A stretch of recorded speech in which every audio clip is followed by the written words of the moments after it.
நம்ம வாழ்க்கையில நிறைய பிளான் போடுவோங்க. பிளான் போட்டு அதை எக்ஸிக்யூட் பண்ணணும் அப்படின்னு நினைக்கிறப்போ ஏதாவது ஒரு விஷயத்துல வந்து நம்மள அறியாம அதை வந்து ஃபாலோ பண்ண முடியாம போகும். அப்படி மெயினா நம்ம லைஃப்ல வந்து முக்கியமா நம்ம ஃபாலோ பண்ண முடியாத ஒரு விஷயம் அப்படின்னா நம்மளோட சேவிங் பிளான். நம்ம வேலைக்கு போக ஆரம்பிச்சோம் அப்படின்னா முதல்ல ஆசீர்வாதமா வர வார்த்தை சிறுக கட்டி பெருக வாழ் அப்படின்னு சொல்லுவாங்க. நம்மளும் ட்ரை பண்ணுவோம் ஏதாவது ஒரு இடத்துல அப்படியே லேக் ஆகும், இல்லை ஏதோ ஒரு இடத்துல ஸ்லிப் ஆகும்.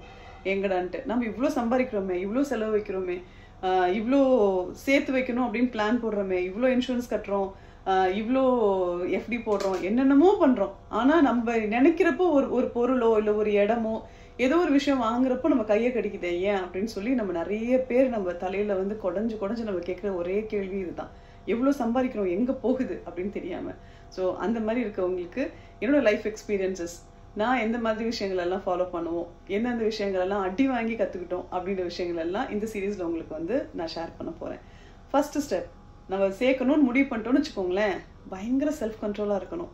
அப்படிலாம் ஒன்றுமே கிடையாதுங்க.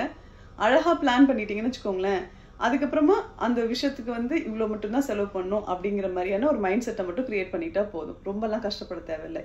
கஷ்டப்பட்டோம்னா நிறைய சாதிக்கலாம் இல்லைங்களா? ஸோ ஃபர்ஸ்ட் விஷயம் நான் என்ன பண்ணுவோம் அப்படின்னா, மாதம் ஒரு மந்த்லி பட்ஜெட் அப்படின்னு ஒன்று போடுவோம்ல. மாதம் ஆனதுமே தெளிவாக டீட்டெயிலாக இங்கே செலவு வருது, இங்கே வரவு வருது அப்படின்னு ஒரு லிஸ்ட் மட்டும் போட்டுருங்க. போட்டுட்டீங்க அப்படின்னா அடுத்த மாதம் போடுறப்போ பழைய மாதத்தோட கணக்கையும் இந்த மாதத்தோட கணக்கையும் நீங்கள் கம்பேர் பண்ணி பார்க்குறப்போ எங்கெல்லாம் அன்வான்டாக காசு செலவு பண்ணுறோன்றதை அழகாக கேட்ச் பண்ண முடியும்.